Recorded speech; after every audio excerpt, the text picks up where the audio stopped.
Welcome to the podcast. It's been a while. I'm happy to talk to you. Dude, nice to see you and talk to you, and thank you so much for having me on. What's new? We haven't talked in probably a couple months. What's new? Um, Finally going on tour, which is weird. I don't know. There's like the whole, I don't know. I guess there's a whole PTSD element to going back out into society a little bit. Um, we're gonna be gone for 6 weeks. We come back. We're home for 5 days, and then we go and play a couple of shows with the Trey and 18 Visions, which is cool.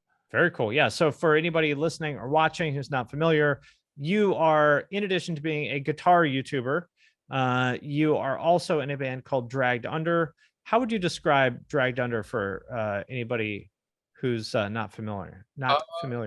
We like to describe ourselves as punk pop instead of Okay. pop punk.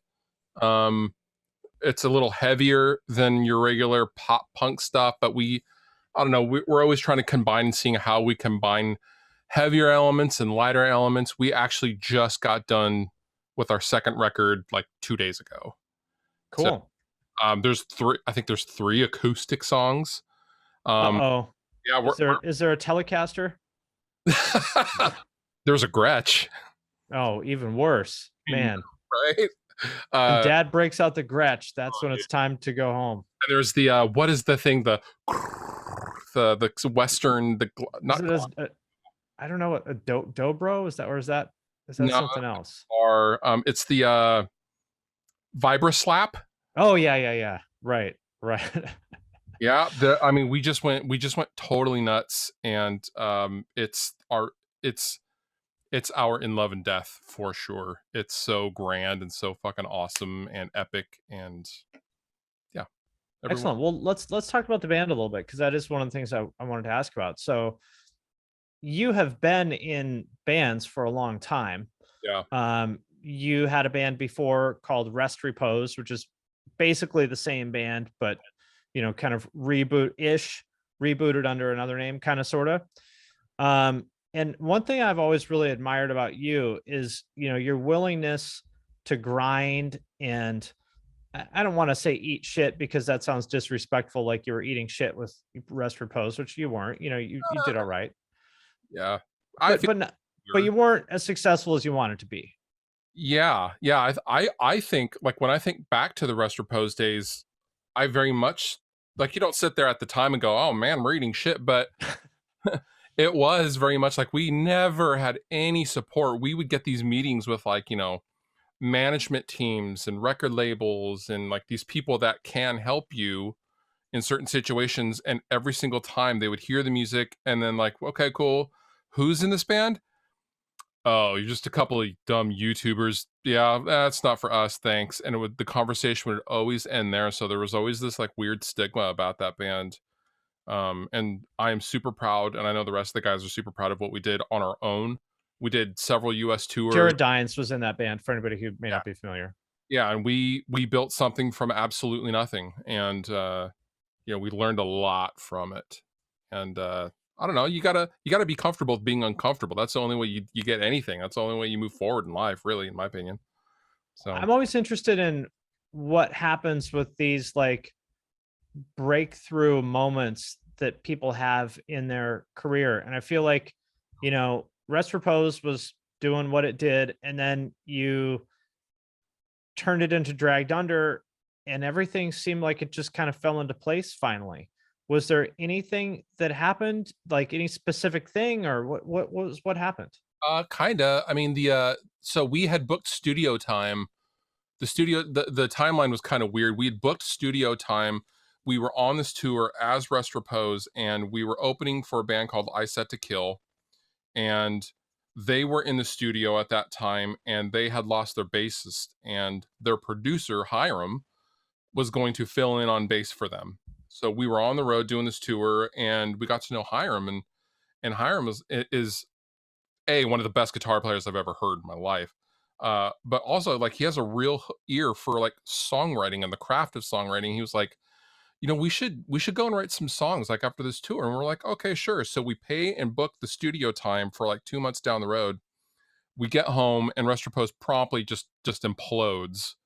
Jared quits, our drummer quit. Everyone This quit. is like 2018.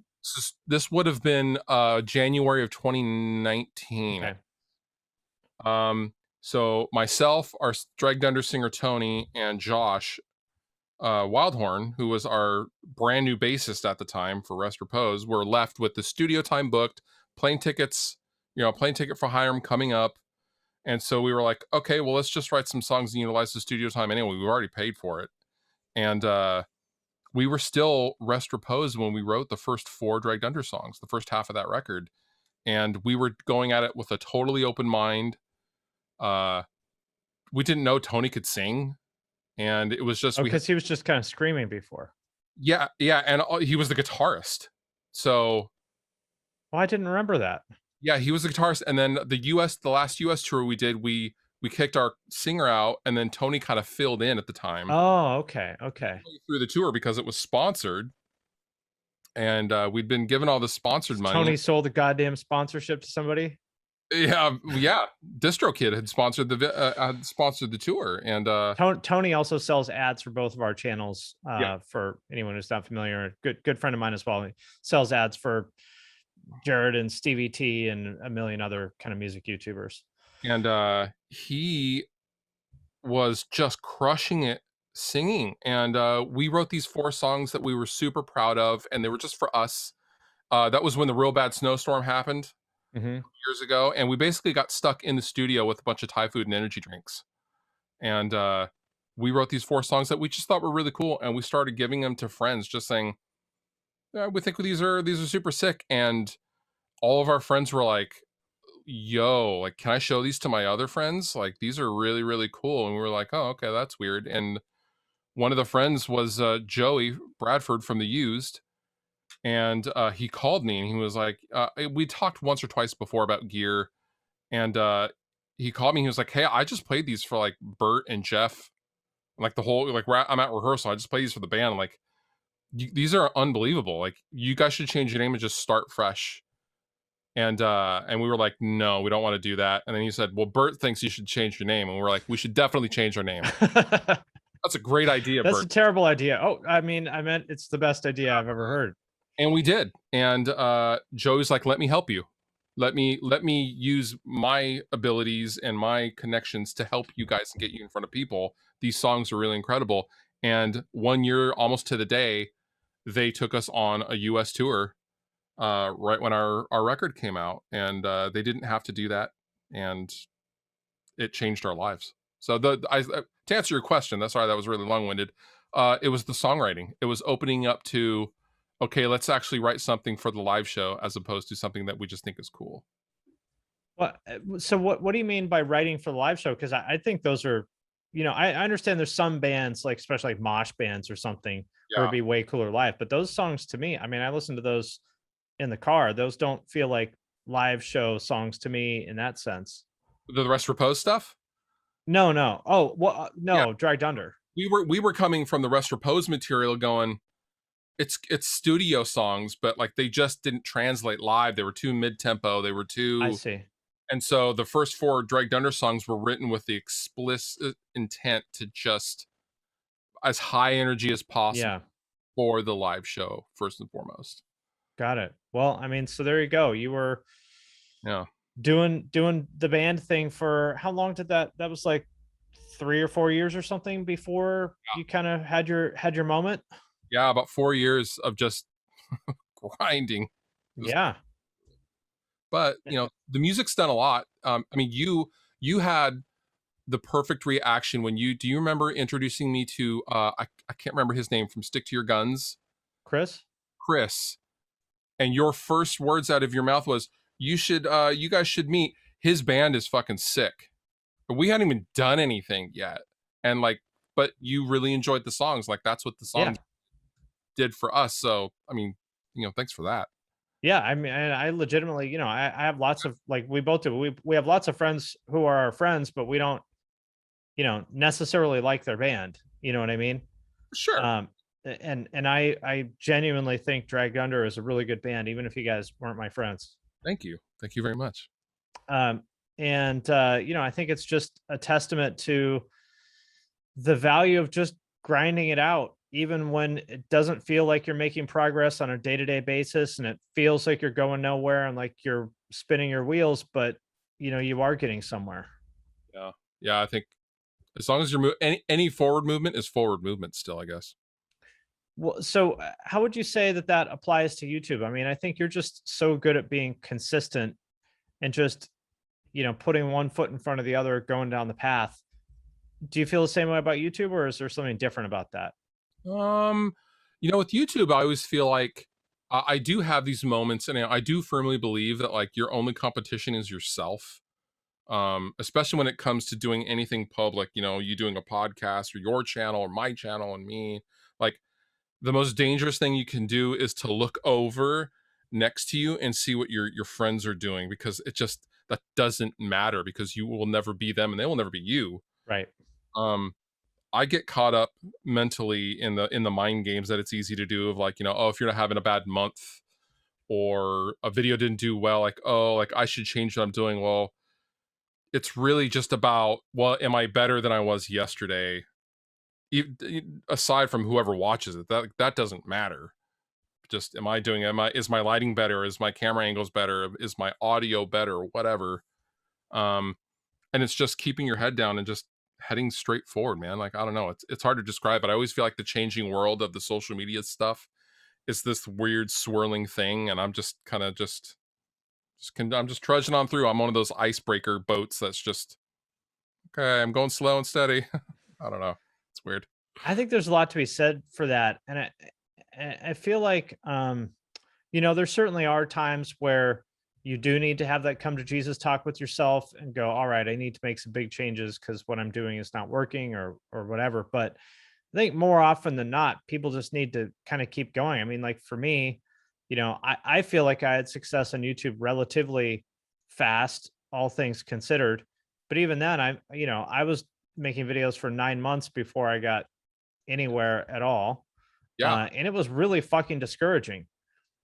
When you're putting out a video and it gets 50 views and one comment from somebody you've known for years, and you're like, okay, I know that was a fucking pity comment. Thank you, but still, it's fucking discouraging. And I just I feel like I was glad that I was older, because when I was younger, I might have maybe given up or let that get to me more, because I was just like, I'm going to keep doing this for as long as I have to be successful. And if that takes 2 years, then it'll be 2 years. If it takes 5 years, then it's going to be 5 years, but I'm going to do this. Yeah, because you love doing it. Like, and that's very apparent. Like, all the content that you make, it doesn't matter like what it is or what you're doing. Like, you clearly enjoy the thought process behind what you're doing, and like that whole thing, like it shows. That's why people watch. Like, it's not. Well, I have to give you a shout out for your help, because really the conversation we had at Joey's wedding was what made all this click for me. This was 2018, I guess. We went to our mutual friend Joey Sturgis's wedding, and you've always been kind enough to give me tips and stuff like that. And you told me, for one, that my titles and thumbnails, you said if they're not cringing, you're not doing it right, which was true. And you can see, if you were to go back and look at my videos, you look at my thumbnails around that part of summer of 2018, and you'll see a moment where they become really cringy, like with the bootleg emojis and stuff, and that was because of you. So thank you for that. And also, that's when I remember we were sitting at the table at the reception when we came up with the idea for the How to Bring Me the Horizon Gets a Big video, which was my first really big breakthrough video. So thank you, dude. That's all. You were so discouraged when we were talking. Like, you were like really bummed out. Yeah, I don't remember that, but I believe it. Like, you really came across just like, fuck, like, what do I got to do here? Like, like you were very frustrated, I guess. Yeah, the more applicable. I was. But dude, no one could ever make those videos like you make those. Like, those are so good. Those are so good, man. Such a fan. I haven't done one of those in a while, because for some reason, like I did like 3 of them or something. They did kind of okay, even though they were about big bands that I know people care about, like Blink and My Chemical Romance, and I forget what the other one was. They did all right because compared to like negative content, they just don't do nearly as well. But I kind of want to bring it back because people do ask about it a lot. Um, but it is kind of interesting that as much as people say they like it, the negative content is what does best. You know what? That's so funny you say that. I had someone reach out and they were like, "Hey, we represent this guitarist and we would really love to do a riff wars with you." This was actually just this morning. And I said, "Well, that's very flattering. That's very cool. No one cares about riff wars. The riff wars Right. I've done. The first 3 that I did got almost 2 million views. The last 3 I've done barely broke 10,000. It's just Wow. not even, no one cares. There was a huge gap of time, like 2 years between the first couple and then the second half, but no one cares about those. But going along with the negative content thing, my ridiculous reverb roasting, Hmm. my Raider roast, those are the biggest videos that I do. And Yep. those are absolutely massive. It's all kind of, it's the least amount of negative I can be or I want to do, or most amount of negative I Yeah. want to actually, but it's still like that's what gets people. They want to see Fluff talk shit about reverb listings. Yeah, but like that, in that scenario, like that's easily justified for me because I'm just like, you fucking asshole. Just because Eddie Van Halen died doesn't mean you can charge $4,000 for 5150. Like, Hey, well, if someone, whatever the market will bear. But yeah, it is interesting. And the gear space in particular has changed so much since you started. We've talked about this before, but there was the good old days back in 2014 when you could make a video called Mesa Boogie Dual Rectifier Review with the auto-generated thumbnail, and it would get 300,000 views, facts. Oh God, I miss those days, man. Yeah, like fuck. It seems like the gear space has gotten 10 times harder since you started. Yeah, it's there's a couple of things compounding that. It's the people love to blame the algorithm and all that stuff. That's only just a very, very small part of it. But now you have things like timestamps, and there are certain standards with which you have to adhere to. But there's also like the rise of the gear clicks and the fanboys and like Mhm. the Reaper users of the gear world. As Who would you say are the Reaper users of like guitar gear? so originally, the very first ones that I remember, like historically, were the Fractal Axe Effects fan. Mhm. Those guys, and bless them for being, anyone who's passionate about anything healthy like that with gear, I support. But when it crosses the threshold of being unhealthy, of telling someone else what they should like, and that what you have isn't good enough to be creative, like that's when oh my God, I go insane. The Fractal Kemper Wars of 2014. We Yes, lost a lot of good men. dude, honestly. And then you have, the Kiesel army with the fanboys. And I'm not talking about the gear companies themselves. I'm talking about the user base of Right. the gear. The Kiesel guys, the Fortin army. Mhm. You know, I paid $300 for a one knob pedal, so I'm better than you. It's like, well, no, like what I use is just fine too. The Neural DSP clicks. Yeah. Quad Cortex. It's Neural is the new Axe Effects. and Neural. I'm a huge fan of Neural. Great products. I mean that in a good way, but it's also true of the fans too. But their user base can be extremely toxic. I've seen it over and over again, and I just have these young kids writing to me going, this thing that is more than capable, it's not good enough. Like, what, how can I, it's just like, that's heartbreaking. That wasn't even a thing when I was their age, man. Like, it was just, this is what I have. Okay. And like, I was stoked as fuck on my Crate 50-watt combo. I thought it was the shit. right. Like it never occurred to me that I needed anything more than that, or that there's even an option. Like I thought it was cool when I like got a Metal Zone to plug into it. I was like, I'm set. Right. If you think it's awesome, then it's awesome. Period. Yeah. And the interesting thing with gear is this is something that you don't really learn until you hear other people say that tone is in the hands, and you don't believe it until you get the chance, to use some of this stuff, and you realize how true it is. Like, I remember when I went to your house once, you actually had one of John Petrucci's guitars there. I did, yeah. Did playing that guitar make you sound like John Petrucci? Unfortunately, no. Not so much. You still sounded like Fluff, right? Yeah. Not saying that's bad, but it really is true. But yeah, getting back to like the gear space, I feel like another part of it is just that there's so much more of that content now than there was back then. Like, I remember in 2014, there was like 3 good videos about like high gain amp shootouts. There was that one guy from Russia that did. Do you know what I'm talking about? He did like 7 amps. Yep. And they were mic'd like an SM57, and they all sounded kind of brittle and shrill, but still, it was something. When I started really posting in 2011. I went full time in 2015, but even in 2011, I thought I was too late. Then I was sure I was too late because there was already 3 channels that did what I wanted. That's right. Like, oh, I'm too late. No one's gonna watch me. And now it's become so commercialized. And then now, like, I see a lot of younger, newer channels doing it for money. Oh, they want to do the sponsored stuff. And like all these, companies that I've become friends with over many, many years, like, I hear what they're asking for crazy reads, like 30-second reads, like, oh, you have 10,000 subs and you're asking for $1,000 a video, huh? Right.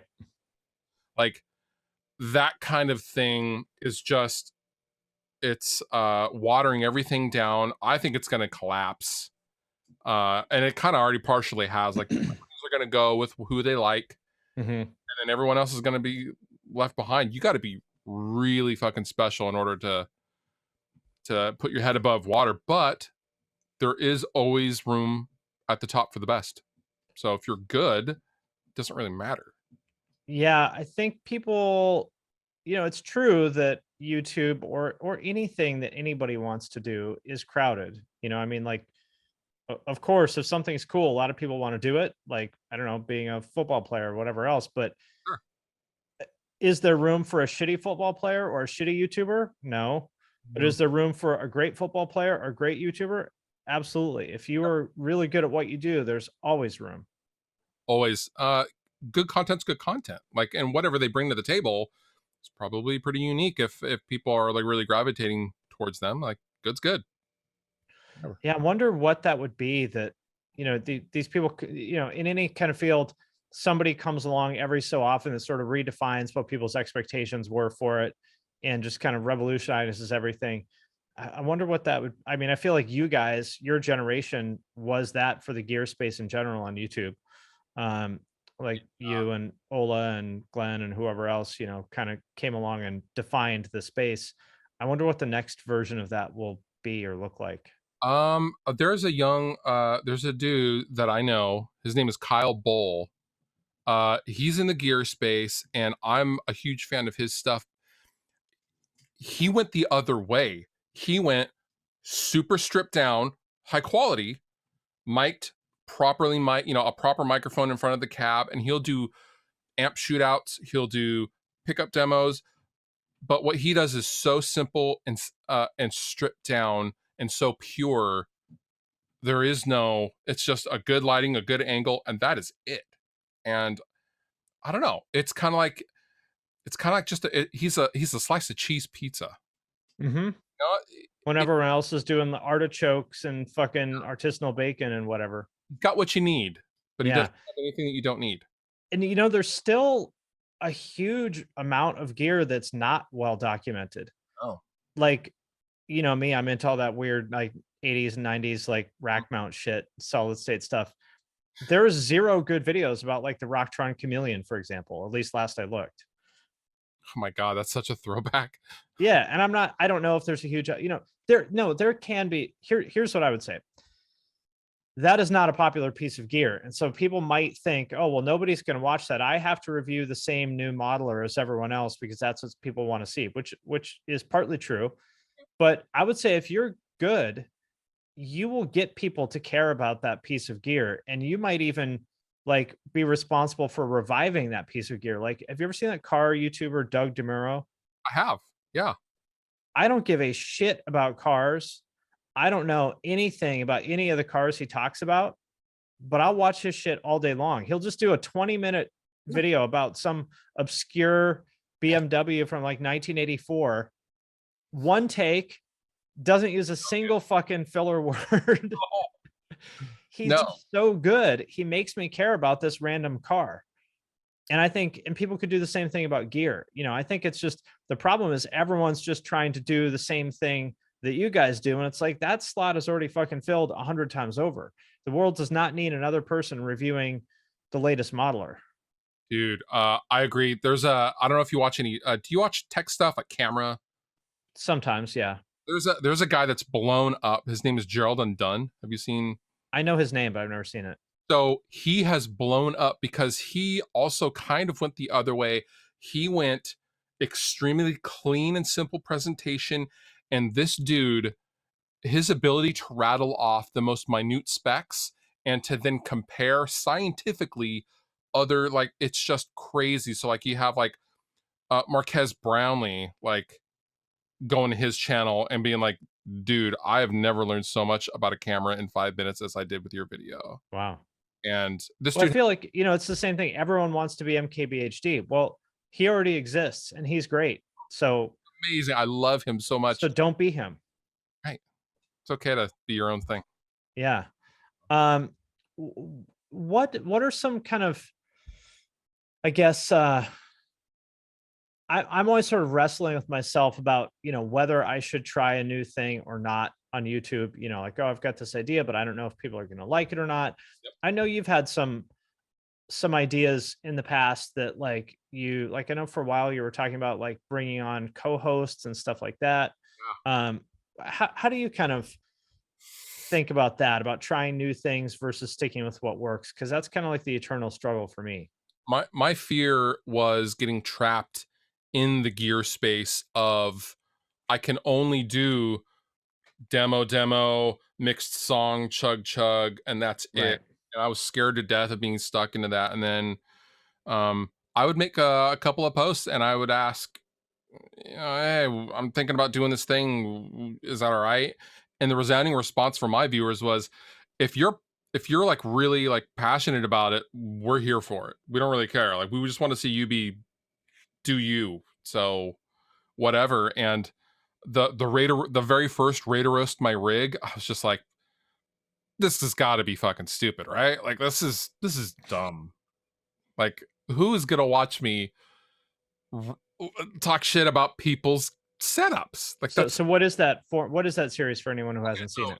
So a Raider Roast, so it started, the origin of Raider Roast My Rig started with me seeing my own rigs from like Facebook memories, like me a post 10 years ago going, oh, look at this sick, like, and I just laugh now. I'm like, you know, dude, you were single and why did you have 3 half stacks in your front room? You weren't even playing shows, man. Like, what are you doing? Like, that's such a guitarist thing to do. Yeah. I thought it would be funny if I applied that same kind of comedy to other people, like, because we can all make fun of ourselves, especially our past selves. So people ask me to roast their rigs, and it's basically they submit a photo and I pick them apart. Some of them, you know, are in front of their grandma's bric-a-brac, and like, you know, it's just, you see all sorts of wild shit, and I basically roast them and I give them a rating from 1 to 5 beards. And there is an element of interactivity with that comes along with that. People get to comment, oh, that was mine on blah blah, and you know, whatever. After the first episode, I started an email account, and that email account is still like 6,000 or 7,000 deep. Oh, wow. And you're up to what, 19 episodes of that or something? 46. Oh, Jesus. Wow. The Reverb video is up to, the Reverb ones. Okay, that's what I was confused then. Yeah. Yes.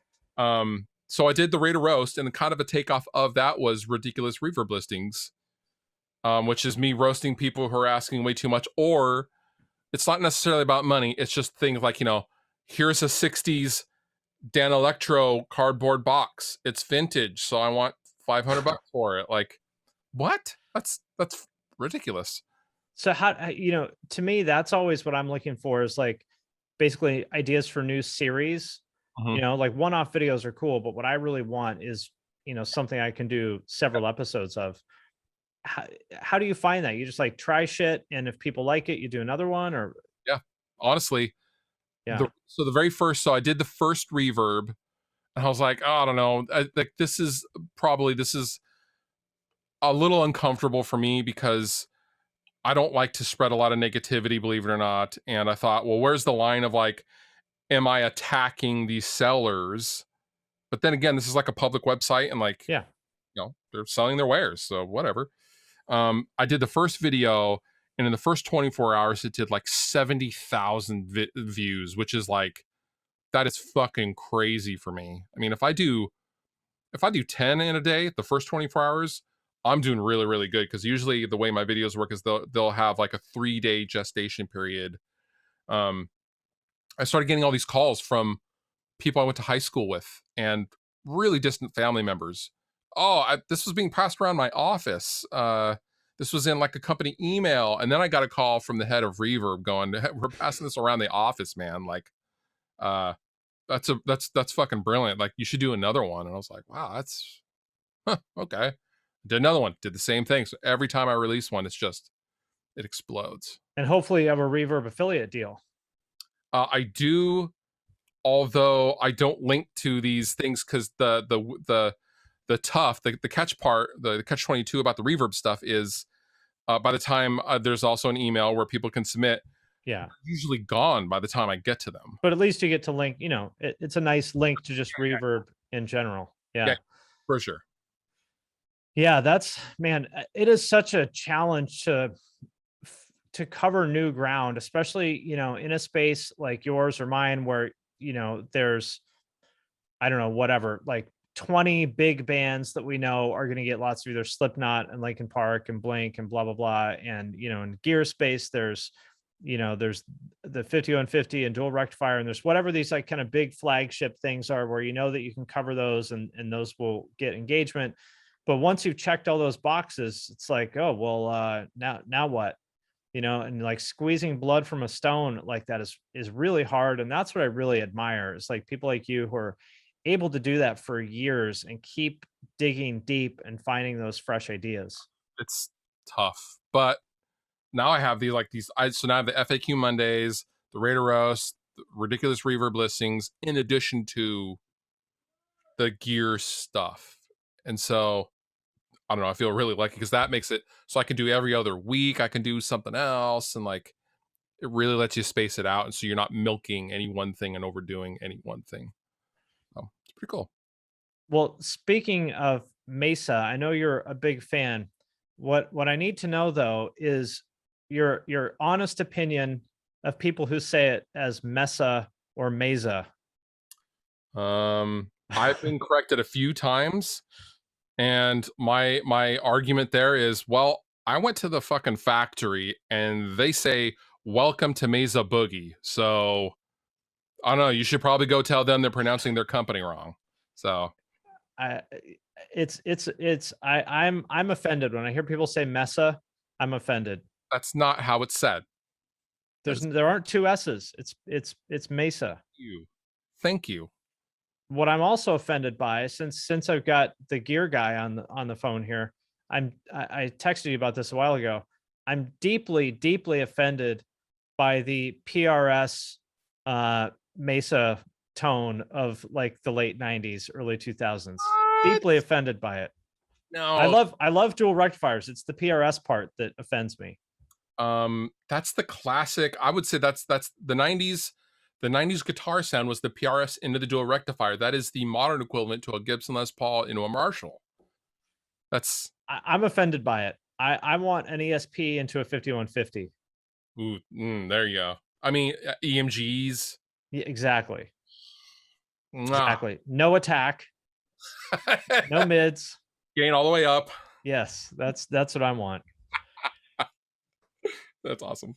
Well, I wonder why it is though in gear that I guess it's the same as music. It's just strange to me that people seem fixated on these certain pieces of gear, like the 5150 you know, and I mean, 5150 is a great fucking amp. Like, it's a great piece of gear. Like, Yeah. nobody ever went wrong buying 5150, but it's just interesting how in any of these spaces, people really become fixated on these flagship pieces of gear or bands or whatever, and really don't seem interested in stepping outside that. I'm sure you see that in the view counts of your videos. You know, you're like, man, this is a fucking great piece of gear, and I really want people to care about this, but they just don't. Yeah, there was, or the people that are like, well, why don't they make it how they used to make it?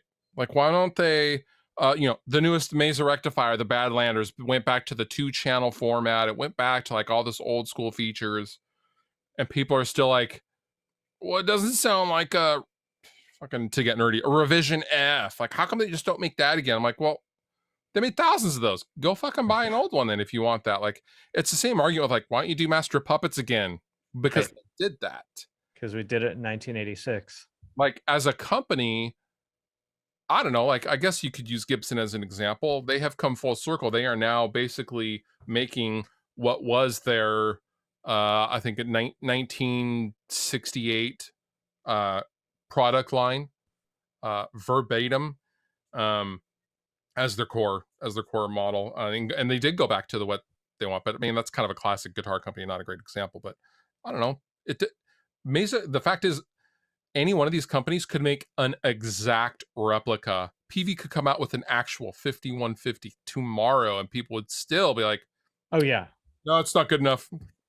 Yeah, it's like, well, the guy, it's literally the same engineer that made the original. He says it's the same, but you said it didn't. So I don't know what to tell you. I mean, in the microphone world, I'm talking into a Neumann microphone, and I know for a fact they had a limited edition run of, this is going to get super nerdy, but follow me here. Oh boy. These U67 microphones that were made in like the fucking 40s and 50s, highly coveted mic. If you find an old one, it's like $50,000, right? Well, they have a stash of new old stock parts that were made at the time back then, and they did a run of like 20 or 30 of these, and people were still like, doesn't sound like the original. Motherfucker. It's like literally a box of the same shit. They're literally sourced from the same box that those old ones were made. Oh, yeah. Like, you just can't please people. Well, people had tell themselves these stories, these like urban legends that become the truth, even though they're not. And it's so interesting. Yeah, it's so weird. Well, I want to talk about YouTube gear a little bit too, because I do get questions about that. And you are a gear hound in the YouTube world. I mean, this is what, like the fourth, mic or whatever that you've gone through in the past couple of years. Each one you swear, no, this is the best. This is great. This is best mic ever. What? Yeah, was that? Wow. Okay. That, first of all, that impression was dead on. Bravo. No, I like improving. I like trying stuff. I mean, it's gear for me is the shoes, right? So they're not going to help you. They're not going to make you run. Will they make your running a little easier depending on what they are? Yeah. If you're going to run in running shoes instead of boots, yeah, they will.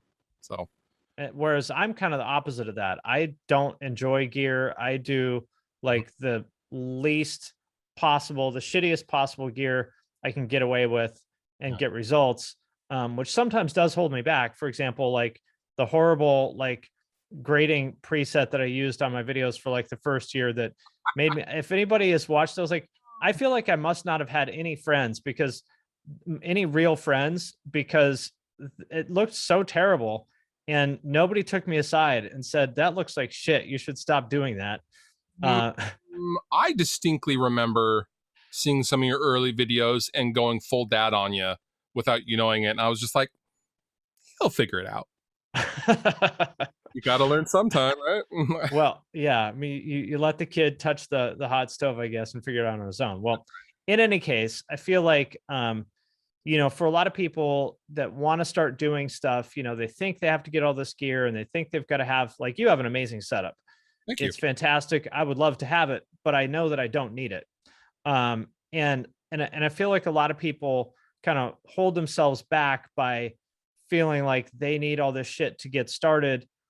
What would you say somebody actually needs? Like, if they want to start a YouTube channel doing something, like one of us, what do they actually need? honestly, they need a good set of headphones, $100 interface, a computer, obviously. I mean, that's pretty much a must. And I don't know, I'd say a pretty decent microphone. You could actually, like, I did these packs with Sweetwater where you can, good, better, and best. And like, you can get $100 microphone and record guitars with it. You can speak into it. It's going to make your voice sound great. You can record acoustic guitars with it. You can do mic interface, headphones, and a computer. It's literally all you need. And what about a camera? Should they just use their phone, or what would you suggest there?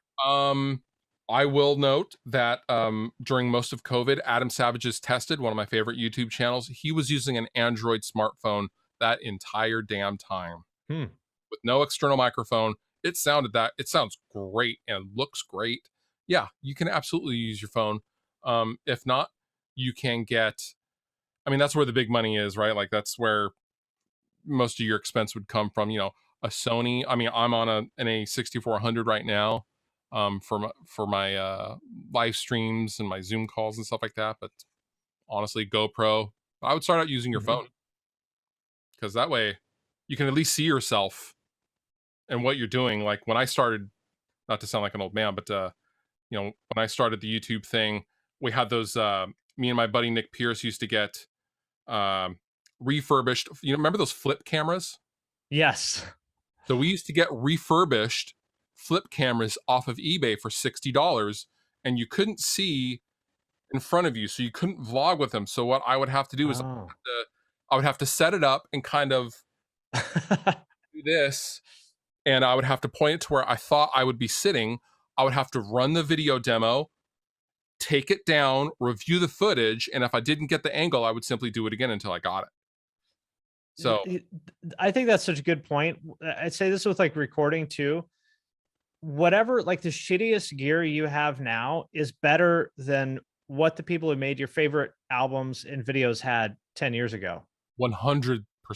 Like our mutual friend Joey Sturgis, for example, like, he was making shit on some, like, the records that everyone thought sounded amazing in 2009 was like on some piece of shit Gateway PC that his mom bought him. That's right. Like, literally in a fucking garage in Indiana with, I think he had those like $300 like Audio Technica mics. Not to say $300 isn't a lot of money, but in the context of making an Asking Alexandria record, that's probably literally like the only mic he used on that album. So you can do great stuff with bullshit gear.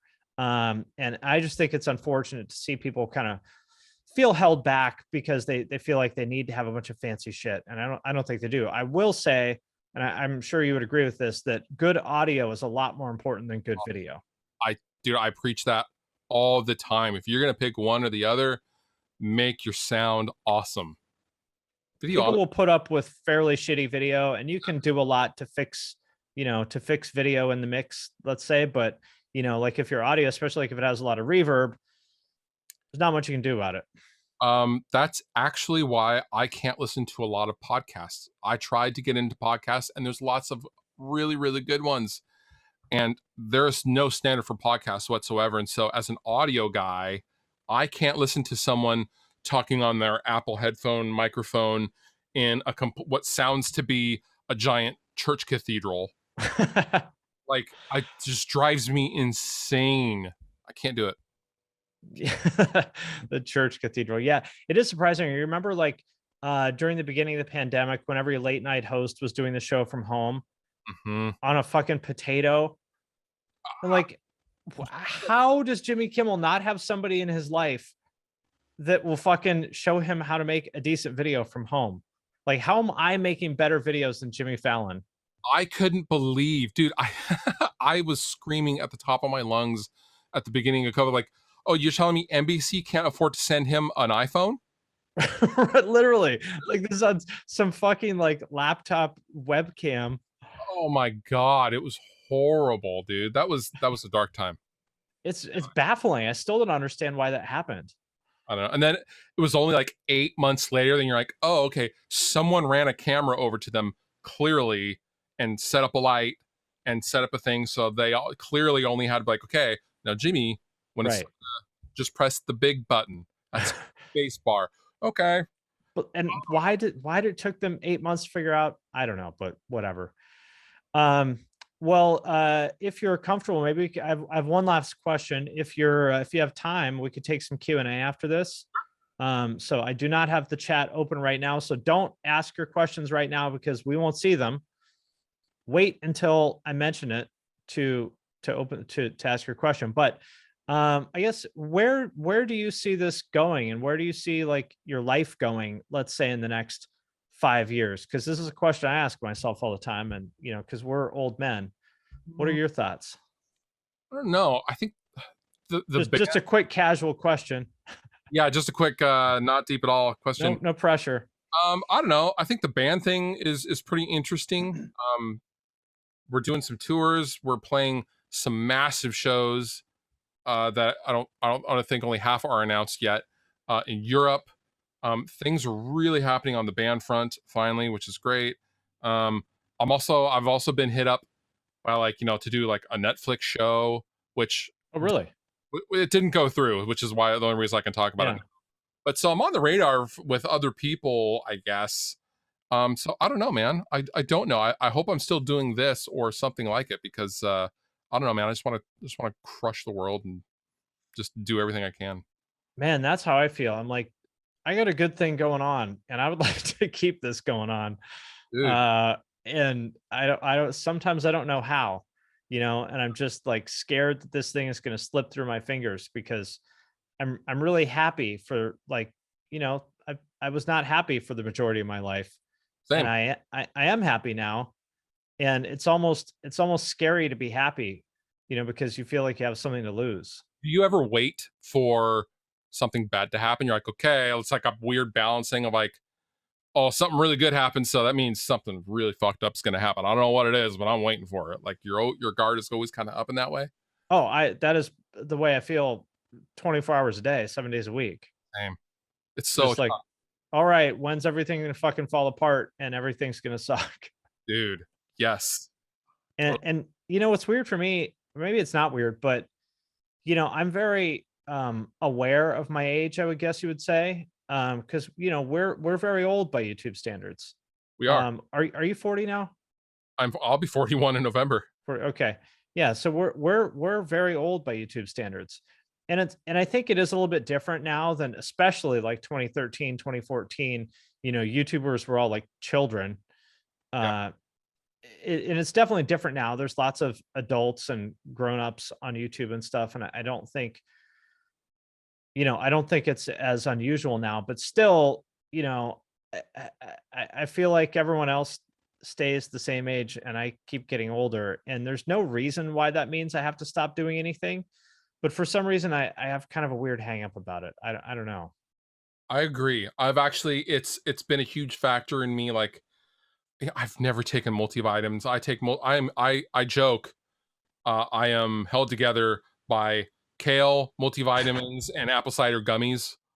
Like I've lost a bunch of weight because I had to stare at my fat ass when we were filming a live stream in December. Yeah, I saw in your Q&A or your FAQ recently, you said you lost like 40 or 50 pounds. Total. I mean, that's over several years, but Yeah. most recently I've lost about 20, and it's feeling good is important and being healthy is important. And I wish I would have wrapped my head around that when I was like 20. Well, I consider myself fortunate. I did. I was about 25. I got kind of big, and when I was like 25, I sort of woke up and I've been taking care of myself since then. But let's open it up for some questions here. So if you got one, I'll open the chat here. And where is the? I'm stupid, and I don't know where it went. But anyway, if you guys,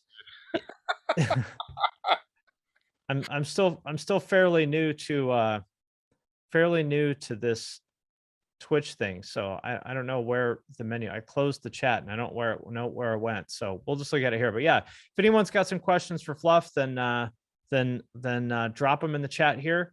And if you don't, then we'll let him get on with his day. But we'll give everyone a couple minutes to drop their questions in here while I try to find. Here we've got one from Nipples. What mashup of genres would you like to hear? Oh man. Um. God, so do I have to mention one that like doesn't currently exist? Is that the spirit of the question? I think it is. I I guess Yeah, I think so. I guess I would love some kind of since I'm a grunge kid growing up in the 90s in Seattle, someone to take like a grungier, riffier thing and maybe add elements of I don't know, like not disco, but like dancier, more rhythmically based music. With Disco grunge. disco grunge.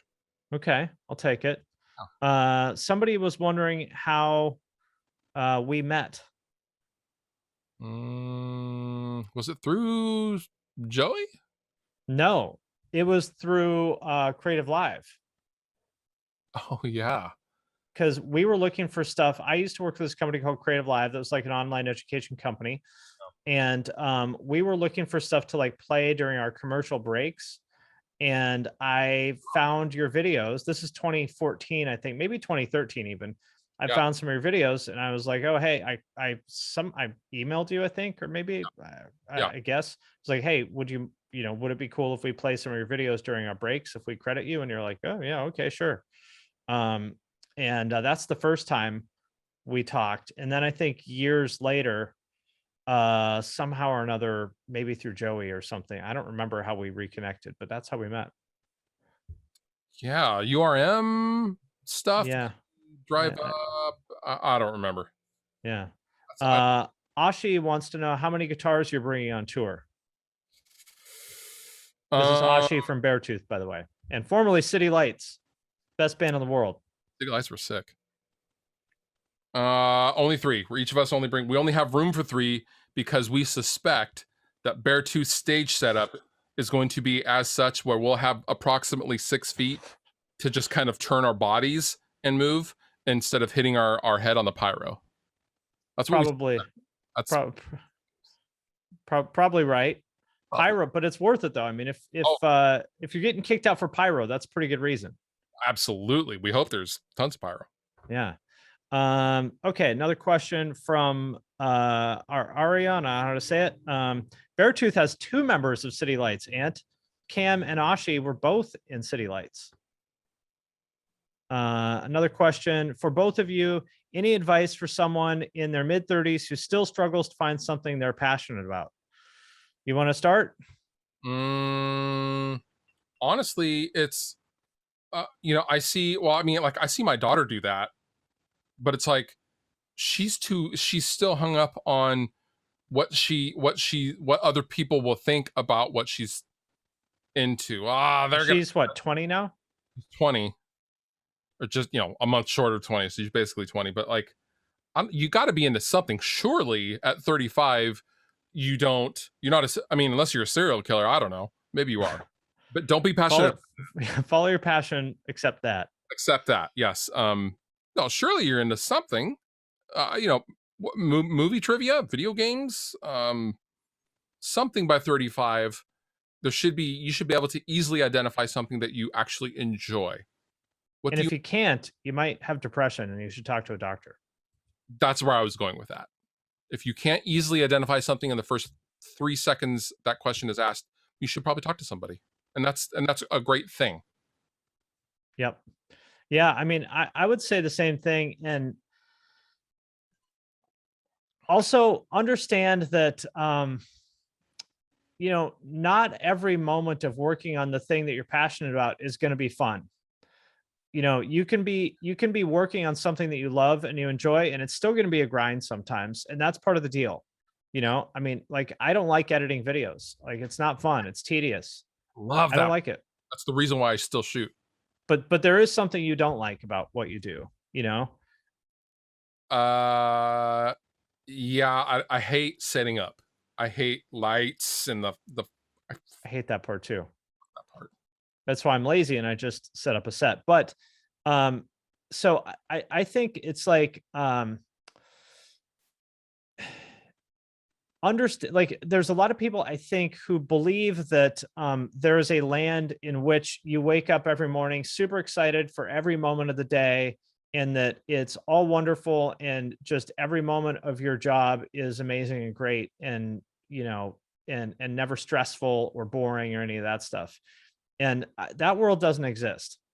No. There's parts of even the best job in the world that are, tedious and boring and stressful and stuff like that. So I would say, rather than, waiting for inspiration, like, just do shit. Like, do it every day for like 6 months or something, whether you feel like it or not, and see if that doesn't sort of clarify things for you. Because I think by then you realize, like, okay, actually I don't really like this thing that much, or you will start to get success with it and it'll become clear whether this is for you or not. So that would be my advice. Which in your 30s, you should develop that muscle. It's different, if you're 19, like, people at that age don't necessarily have that gear, but if you're 35, you should have been through enough that you can grind. So that's my advice. Agree. Here's a good question for you, since I've never been in a band. Do you feel there is value in hiring somebody for marketing as a new band to help start it? Mm, it depends on what your goals are. Um, if you're a new band and, because right now with, especially since COVID, there's a lot of bands who are, we're going to release music and we're never going to play a live show, but we're kind of more or less a studio band, but we're trying to push. Like, I'm seeing those bands like sign record deals, oddly, that I don't know. Marketing can be, it can be beneficial. It's a lot of money. Ideally, you want to live in the world of word of mouth. Mm-hmm. But I mean, I don't know, like, you're the marketing guru here. I mean, I think there's a time and a place for it. It's incredibly expensive, so I would just be careful on what you really spend that money on and know ahead of time what you're really going to get out of it, because it is not a magic bullet to just, oh, it's going to get us in this, it's going to get us this write up or whatever, because no one gives a shit about that stuff anyway. Yeah, it will do nothing. I think the time to spend money on marketing is when you've already gotten traction for something organically, like pouring fuel on the fire. Where I think people want to use it is when there is not traction, and they want to spend money on marketing to sort of go from zero to nothing, and that doesn't work. If you're not getting any interest organically, you can spend all the money in the world. I mean, think about, like, when you're on Facebook or YouTube or whatever, every like shitty ad for some like terrible local band that you've seen, if they spent 10 times more on ads, do you think that would make their band more successful? I don't think it would. I think that unless you have a product that people want, it's pointless to spend money on it. So, Yep. When you already have something people care about, and like there's a bunch of people saying they're excited for your album, then spend money to advertise the album. But not until then. Advice, let me move this chat down so I can read it. Advice for you to avoid burnout once you have found that passion. I fight that every once in a while. For me, breaks are healthy. Unplugging is healthy. I'm so envious of some of my friends that are just like, yeah, I'm gonna turn off my phone for 2 weeks. See ya. Like, I want to do that. I want to do that so bad, but then on the other part, like, that's tough for me to do. I'm engaged all the time. It drives my girlfriend insane. But breaks are good and healthy and needed. And whatever you feel is the length of break you need is what you need. Yeah, I think so too. Like, I hate taking breaks. Like, I just have that sort of gene that's like, I feel like I'm being lazy and cheating if I ever take a break, but I know that it's necessary. So I force myself to do it. Uh, that kind of ties into what you were saying about like the age thing. For me, like, I feel like I got a second chance Yep. from coming from the office world and the real domestic mowing the lawn world. I feel like I got a second chance, and like, man, I better hurry up and like do some shit, because I have like another, what, 30, 40 years ideally. And then I'm out of here. So, Yep. like, dude, can you imagine, like, a nightmare for me is being scheduled a vacation where you do absolutely nothing. Oh God, yes. And doesn't that sound like a fucking nightmare? It is in the same way as for other people. It's like stressful and scary and intimidating for them to, to push themselves hard and do a lot of work. That's how I feel about not doing work. Agree. Oh my I'm God. like, okay, so we're going to the beach and there's no, like, I can't work for 2 days. Okay, this is gonna be hard, but I can get through it. Is there a hot spot in the lifeguard's chair? What if I get up early before everyone else? Can I do some work at least? That's fine. But I know that it's important to take time off too and just let myself like recharge. I know that. From Jarrett, biggest advice for someone releasing hard music entirely on their own. It goes back to that word of mouth thing. I'll give you an example. I organically discovered a brilliant man, Ben, and he has a project called Cloud Kicker, and he did nothing. He posted it on Bandcamp. He just posts his albums on Bandcamp. He did nothing. He only recently got a Facebook and an Instagram in the last year, I think. He's been around for like a decade, and just because the music is so damn good, people wanted to share it. I would say focus on the music, focus on the songs first, and worry about all that shit later, about getting it out. And if it's, people are going to see it, don't worry about that yet. Focus on the music. That's what I would do. Good advice. Yeah, I think that's about it. We'll give everybody 1 minute to ask any questions, have any more. Jarrett says, ha ha ha, man, I wish I had some connections. He set up this Discord he set up my Discord, he set up this Twitch. I have already introduced him in the past week to some pretty, I would say, important high level people. You already have the connections. You just gotta keep making the most of them. Sure. Everybody starts somewhere. Like, just think of it like, think of it like when you crack your windshield, like when one little pebble hits it and it goes like, and your whole windshield is full of cracks. You start with whatever connection you have and, build the web from there. Right. Starts with just you already know somebody for sure. So, all right. It sounds like that is all the questions we have. I'll let you go. Thank you very much for joining us here. Hopefully we'll get to see you IRL soon. We're moving to Olympia next week. So, yeah. And you waited to tell me right now? Yeah, I guess could have, but I don't know. We've been busy, but yeah, we're moving to Olympia, so we'll be closer, and hopefully we'll see you, and be great to have you over. Coffee hangs. Yeah, cool. Well, I will let you go, and I will switch over to my normal Twitch stuff, and yeah, cool. Talk to you later. Thank you.